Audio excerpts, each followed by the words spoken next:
Bismillahirrahmanirrahim. Assalamualaikum warahmatullahi wabarakatuh. Waalaikumsalam warahmatullahi wabarakatuh. Innal hamdalillah nahmaduhu wa nasta'inuhu wa nastaghfiruh wa na'udzu billahi min shururi anfusina wa min sayyiati a'malina. May yahdihillahu fala mudilla lahu wa may yudlilhu fala hadiya lahu. Wassalatu wassalamu ala Rasulillah wa ala alihi wa sahbihi wa mawalah. Faqala Allah Ta'ala fil Qur'anil Karim wa huwa asdaqul qailin. A'udzu billahi minasy syaithanir rajim. Bismillahirrahmanirrahim. Ya ayyuhalladzina amanu kutiba 'alaikumus syiyamu kama kutiba 'alal ladzina min qablikum la'allakum tattaqun. Shadaqallahul 'azim wa ballagha rasuluhun nabiyyul karim wa nahnu 'ala dzalika minasy syahidin wa syakirin walhamdulillahi rabbil alamin. Puji dan syukur kita panjatkan hadirat Allah yang Maha Ghafur. Salawat beriring salam semoga senantiasa tercurah limpahkan ke hariban alam kepada habibana wa nabiyyana wa maulana Muhammad sallallahu alaihi wasallam. Alhamdulillah, pada kesempatan hari ini kita masih bisa berkumpul, masih diberikan kesehatan oleh Allah Subhanahu wa taala, memasuki Jumat pertama di bulan Ramadan. Dan tentunya awal-awal Ramadan kita masih senantiasa diberikan rasa ceria, rasa kebahagiaan dalam diri kita. Kenapa? Karena barang siapa yang bergembira dan berbahagia menyambut dengan datangnya bulan suci Ramadan, maka niscaya Allah akan jauhkan dia dari api neraka. Ke Belgia pakai mobil sedan, hati bahagia menyambut bulan Ramadan. Masya Allah. Kenapa kita harus bahagia? Itu kata tanda tanyanya. Karena dua purnama kita lewat, bulan Rajab dan bulan Sya'ban. Kita begitu lama menunggu akan datangnya bulan suci Ramadan. Terus ketika datang Ramadan, hati kita biasa saja. Itu sangat mungkin hal yang sangat di luar dugaan. Kenapa? Karena dua purnama kita lama menunggu dengan datangnya Ramadan, tapi kita sia-siakan setelah adanya Ramadan. Bahkan bukan hanya melaksanakan Ramadannya, bukan melaksanakan ibadahnya saja, hatinya ketika kita bergembira menyambut Ramadan, pastinya akan ada jaminan yang lebih dari Allah. Ma fariha bidukhuli Ramadan haramallahu jasadahu 'ala nira. Allah akan haramkan jasadnya ketika kita menyambut Ramadan. Luar biasa, Masya Allah. Kalau misalkan kita tanya, Bu masih bahagia Bu hari ini, Bu? Bu Haji Cucu masih bahagia hari ini? Masya Allah, bahagia. Kenapa? Kita berada di bulan Ramadan. Karena siapa tahu, mungkin yang tahun kemarin bareng sahur sama kita, tahun ini tidak bareng lagi sahur sama kita. Yang tahun kemarin buka bareng sama kita, tahun ini tidak bisa berbuka bersama lagi sama kita. Oleh karenanya kita masih diberikan kesempatan, masih diberikan umur yang panjang untuk bertemu di bulan Ramadan tahun 2025. Ini mungkin satu keberkahan bagi kita. Kenapa? Karena Allah masih memberikan kesempatan agar kita bisa beribadah lebih di bulan ini.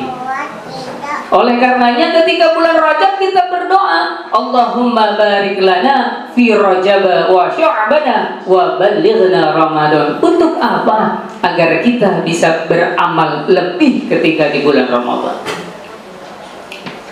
Kalau kata Ustadz Juhal disebutkan Ramadan ini adalah puncak, itu betul. Kenapa? Karena kita sudah melewati dua purnama yang sangat jauh.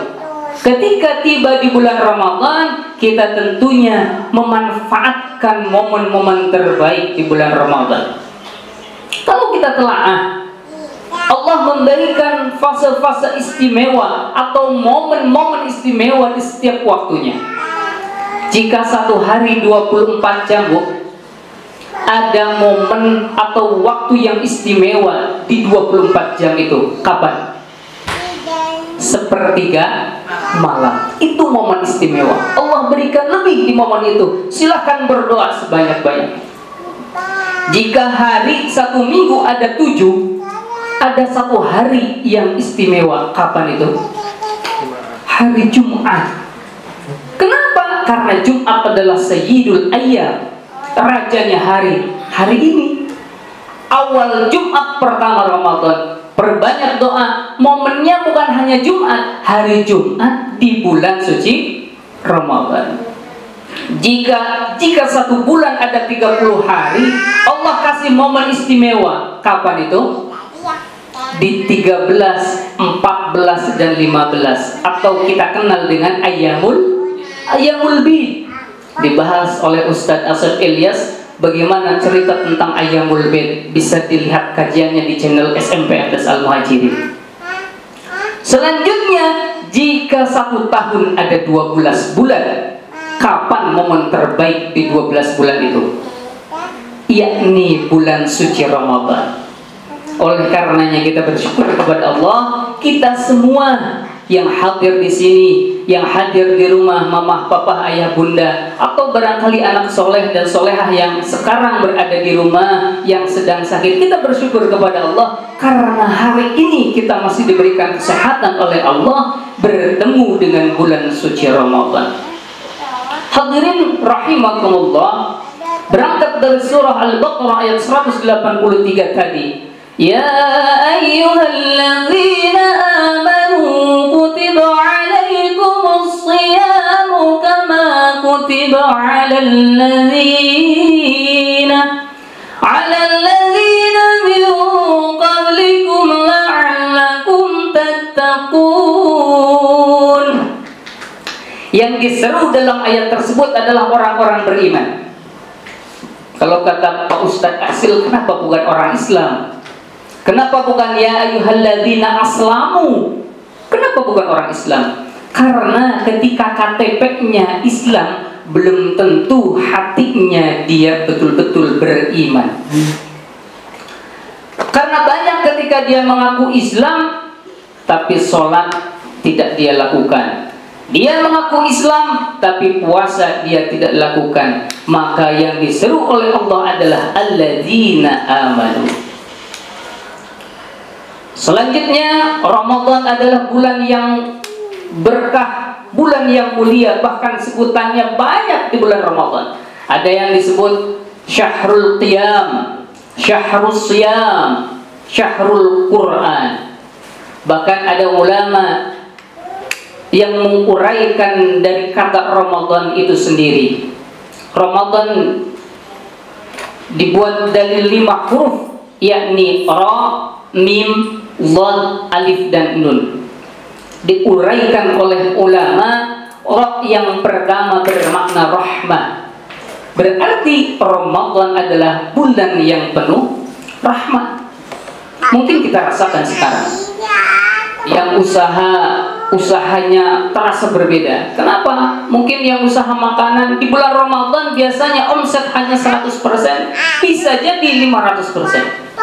Yang usaha pakaian, terlebih nanti puncak setelah Ramadan atau pasca Ramadan atau disebut Idul Fitri, pasti omsetnya pun bertambah. Di situ adalah rahmat Allah. Yang kedua ada huruf Mim yang dimaknai dengan maghfirah atau ampunan. Kenapa? Disinilah momen Allah memberikan ampunannya kepada manusia, yang dimana manusia tersebut beribadah kepada Allah, baik dengan puasanya, baik dengan qiyamnya, atau dengan lain sebagainya. Yang ketiga huruf Dhad yang dimaknai dengan dhamana, artinya jaminan. Kenapa jaminan? Karena Allah memberikan jaminan kepada mereka yang ketika bulan Ramadan datang, dengan bahagianya saja Allah menjauhkan dari api neraka. Apalagi kita laksanakan yang diperintahkan oleh Allah, baik itu puasanya dan lain sebagainya. Yang keempat ada huruf Alif yang bermakna ulfah. Atau ketika di bulan Ramadan kita dilatih untuk lembut, jauh dari emosi. Kenapa? Karena emosi ketika kita marah itu akan menghilangkan pahala Ramadannya itu sendiri. Yang kelima, nun atau nikmat. Tentunya nikmat menjadi yang terakhir. Kenapa? Karena ketika orang yang berpuasa, yang paling ditunggu adalah saat berbuka. Nikmat tertinggi yaitu berbuka, dan bahkan yang terakhir ketika bertemu dengan Rabb-Nya. Disinilah 5 yang diuraikan oleh para ulama: rahmat, maghfirah, domana, ulfah, dan nikmat.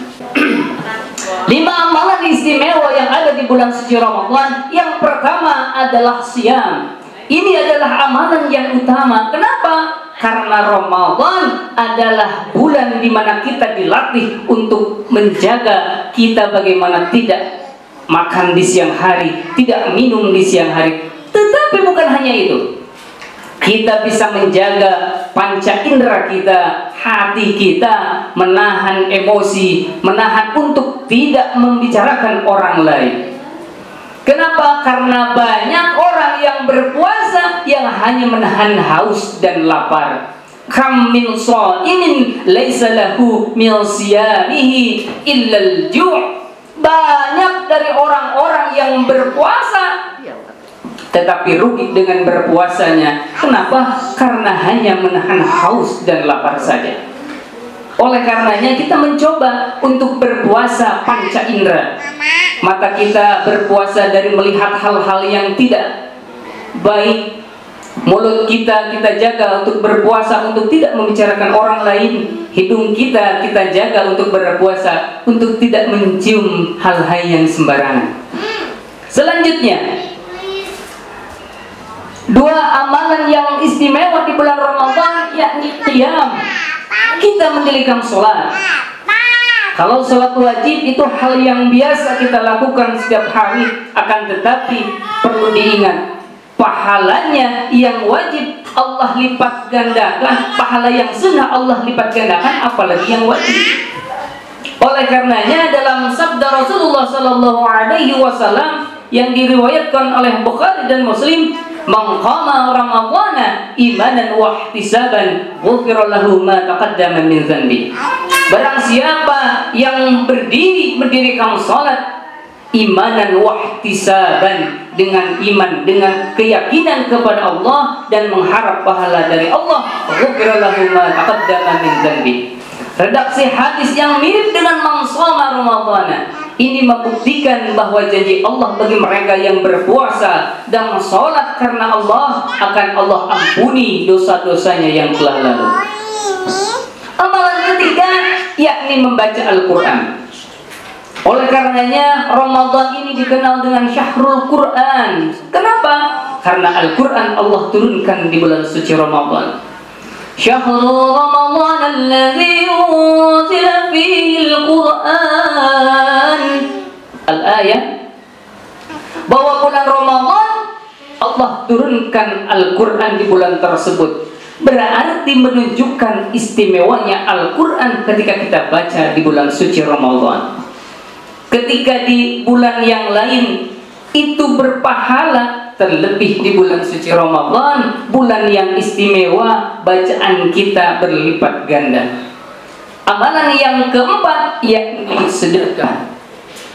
Amalan yang ketika di bulan yang lain Allah lipat gandakan, pasti ketika di bulan suci Ramadan itu akan berlipat-lipat ganda. Terlebih sedekah akan menjadi amal yang tidak akan terputus hingga nanti ketika kita sudah tidak ada di alam dunia. Yang kelima, amalan istimewa yang terakhir yakni doa. Kenapa?